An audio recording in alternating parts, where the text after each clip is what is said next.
I am so tired of the positive vibes, high frequency narrative in the manifestation space because the truth is that anger and really feeling that rage has been the catalyst for all the amazing things in my life. Whether it's my 15-year marriage that still feels like a honeymoon, or going from invisible, overworked, underpaid to being a corporate queen, or conquering a health issue that I was told would be permanent and that there was no cure. All of these are thanks to God and getting angry first. Who am I? My name is Anna Lacombe and I work with the most brilliant women from around the world using a blend of strategy, science, and spirituality to help you shine in your brilliance while operating at your best. So why anger? Well, we have to back it up because whenever we're talking about manifesting or creating something or going after a dream or something you deeply want, one of the critical factors in that recipe is audacity. Audacity is that confidence, that determination, that boldness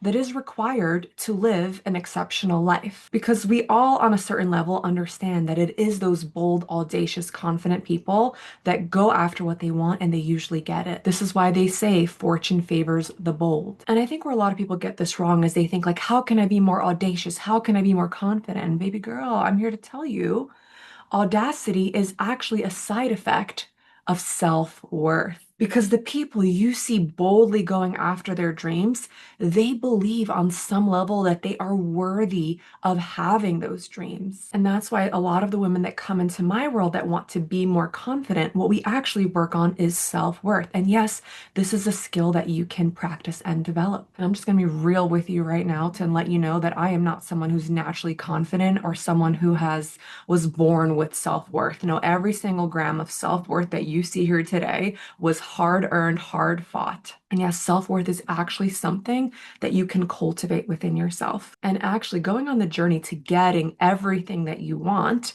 is an amazing way to grow your self-worth along the way. Because the self-worth will be required. This is why in my community, you'll always see me saying, you will only ever be as happy as your self-worth allows you to be. Because even something as overarching as happiness, which can be broad, we all have different definitions of it. We can only ever be as happy as our self-worth allows. What does this mean? It means, for example, if my worthiness level is at the level where I think I only deserve to struggle, to be in pain, to sacrifice myself, then that's the level of happiness that I will maintain throughout my life. However, if I develop my self-worth to believe that I get to have success and it gets to be easy and I get to have play and pleasure and joy, then that is what I'm going to create in my life. And therefore, my happiness will increase to those levels that correspond to what I believe I am worthy of experiencing. I've seen a lot of research studies talking about how we all have a happiness set point and how this usually doesn't change with time. That being said, I have science-based tools that do raise your set-based happiness points. And what I believe these people are actually measuring is the set point of self-worth. Because yes, if we don't work on self-worth, we are going to just have the same self-worth we've had since we were born, since we were children, coming out of the family we were born into, the kind of culture, the kind of society that we were raised in. And what's really cute is that because we have the set point for self-worth slash happiness, it's kind of like a temperature thermometer that we have. And actually, when we do experience more happiness, when we do experience things that suggest we are worthy, for example, when we receive a promotion, when we receive love, that temperature goes up and we get really uncomfortable because we're like, oh, it's getting hot in here. We need to bring this temperature back down to what I'm used to. And this is where we actually self-sabotage a lot of our manifestations, sabotage a lot of our goals, sabotage so much of our happiness. Okay, so let's put these pieces together. So in order to have everything that you want, we need audacity, right? And like I said, in order to have the audacity, we need the self-worth to support that audacity and be the foundation for those bold, confident moves towards what we want, right? Well, what increases self-worth? This is where anger comes in because I personally have never leveled up my self-worth without getting extremely angry first. And I've been working with hundreds of brilliant women from around the world for 5 years now, and I've never seen anyone increase their self-worth without starting with getting fucking pissed first. When you see a lot of hero stories or villain origin stories, you hear about that dark night of the soul. That is when you're in this pit of despair and you are rageful and you are fuming and you want justice. Oftentimes, this is why the emotion of anger is associated with fire, right? Fire is something that transmutes, transforms.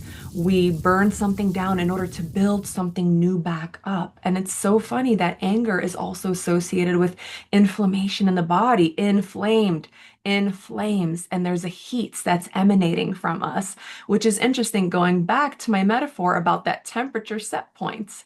This is how that temperature starts boiling and change starts happening, and you start increasing that self-worth, increasing that audacity, and getting everything that you want. So a little bit of story time. I'm going to illustrate to you how everything, the best things in my life started with anger. First, I want to talk about the biggest blessing in my life, which is my marriage to my amazing husband. This month will be 20 years since we met. I was 17 years old when we first met, and this man continues to spoil me rotten. This is just one of two random bouquets of beautiful roses that I received yesterday, along with chocolates. And truly, I don't want to be like hype or gassing anything up, but our marriage gets better with time. And this is why I want to share this story, because I am not someone who was raised in an environment that should have put me in a healthy relationship.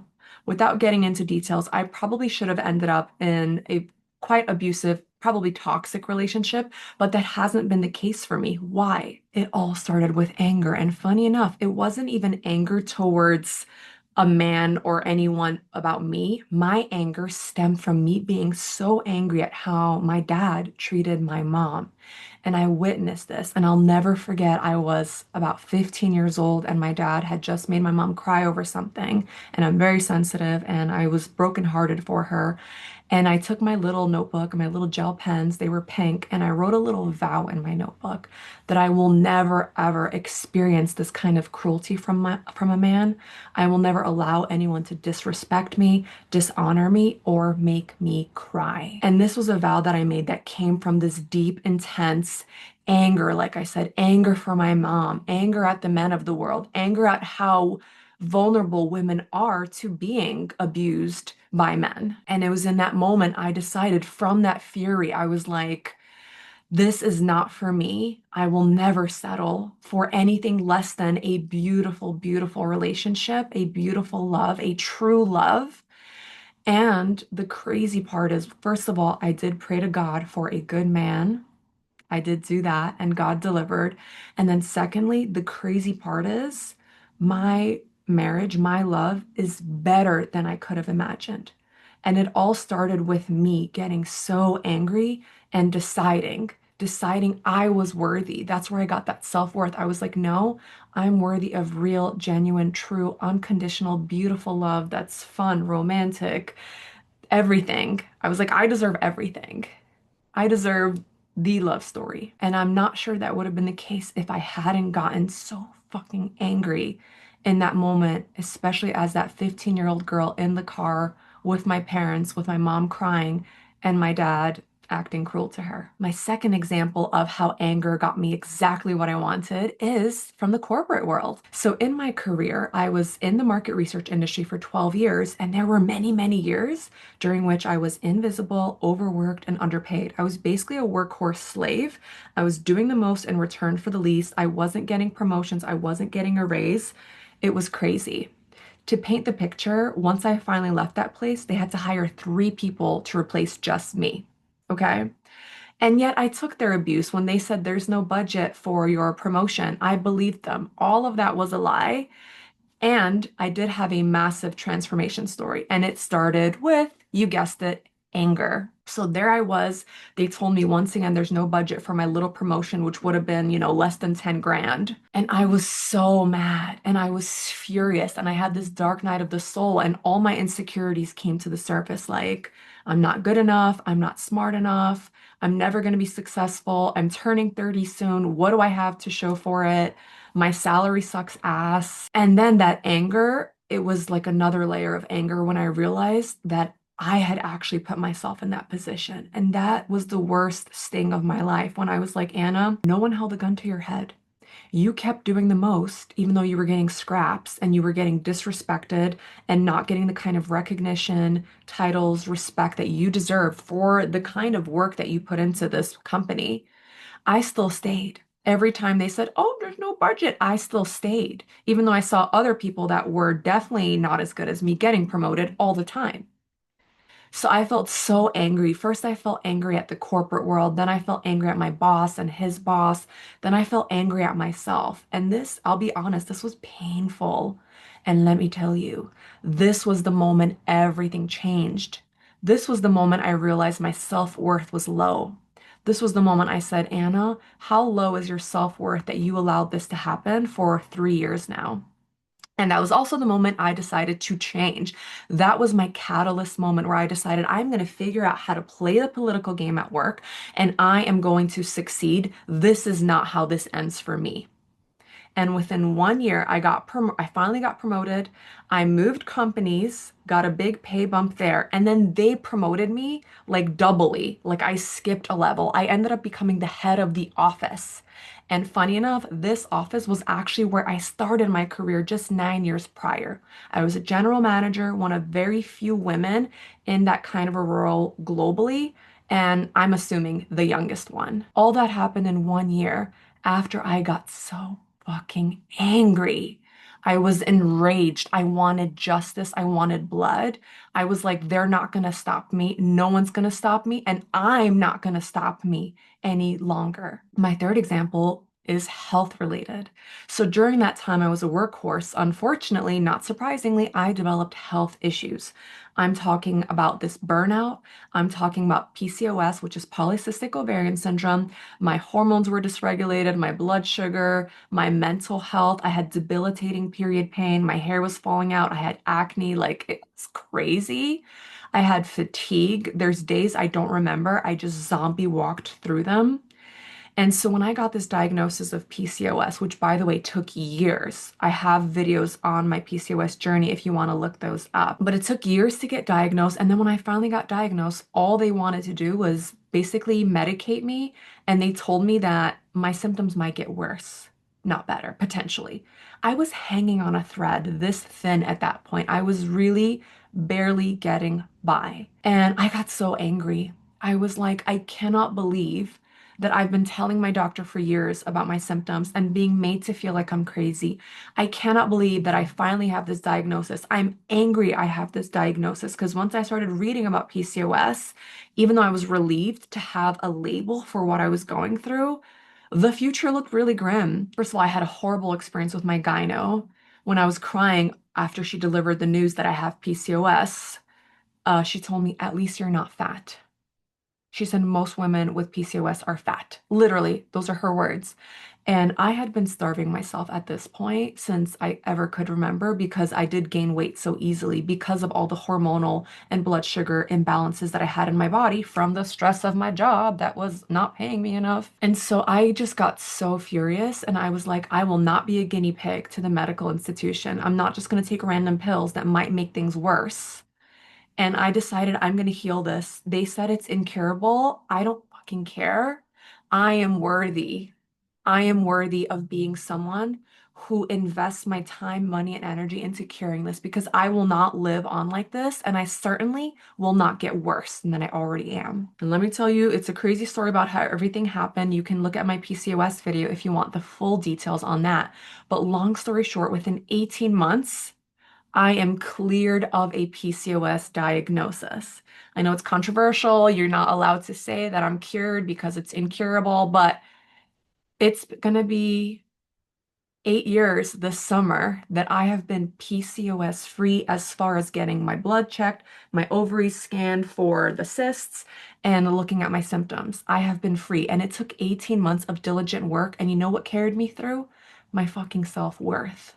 My self-worth every time I had a setback, every time I had another painful period, anytime things were getting, because it wasn't like everything was just getting better on my healing journey. It was 2 steps forwards, 1 step back, 2 steps forward, 1 step back, again and again and again. And I'm very impatient. I'm an Aries.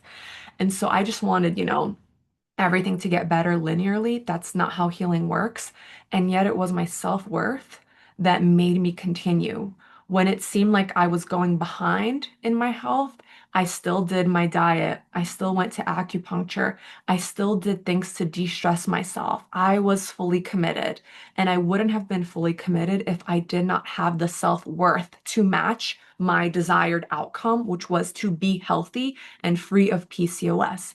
And I do not think my self-worth would have risen to that occasion to be committed for 18 months if I hadn't felt so fucking angry about my future, about my diagnosis, about the medical industry, etc. In each one of my examples, you'll recognize that dark night of the soul, that moment of despair and rage, and deciding this is not okay. I must change it. I have the power to change it. And what's really fascinating to me, I'm going to pop an image of the frequency chart. This is a frequency chart that has measured all the different kind of human emotions and emotional states and what their frequency is. And they go from negative to positive, right? So we have something like shame is a very heavy negative frequency, whereas something like peace and joy is a very high positive frequency. This is where this high vibes, positive frequency, this is where these terms for manifestation come from. They come from these frequencies that can be measured. And what is absolutely fascinating to me is between negative and positive, that neutral space, 200, is where we start to enter the positive sphere. And what's fascinating is we have anger almost right underneath it. We have pride in between them, but we have anger at 150 frequency. And this is fascinating to me because it proves my point, which is that anger is that threshold between those taking those negative emotions and transmuting them into something positive. And you'll see the first positive slash neutral frequency at 200 is courage, aka audacity. So looking at this frequency chart, you can see that that anger really is a critical negative emotion, and we're not meant to bypass it. We're not meant to repress it. And I know as women, we are taught to not be angry. Good girls don't get angry. Good girls are supposed to be polite, composed, graceful. Why do you think society puts this pressure on women to not be angry? Why do you think anger is not allowed for women? Because it's our power. It's our power because anger, as per the frequency chart, moves us into courage, which is what then moves us into the higher frequencies. This is what makes us powerful. Anger is the catalyst, and yet women are not allowed to feel angry.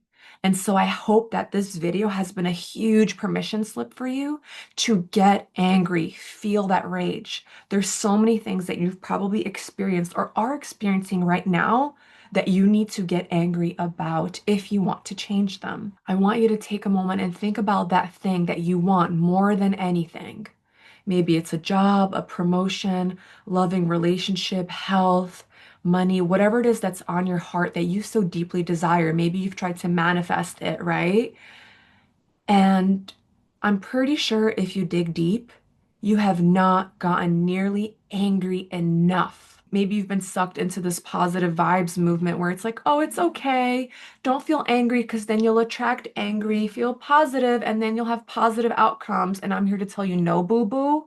You have to get angry first. Like I just shared with you, the greatest accomplishments, blessings in my life started with anger. So, baby girl, it is time to get angry. If you have any questions about this at all, drop them in the comments. And if you want more controversial takes about the manifestation scams, check out my other video where I talk about why most manifestation from the mainstream community just doesn't work. And it especially doesn't work for brilliant women like you. See you in the next one.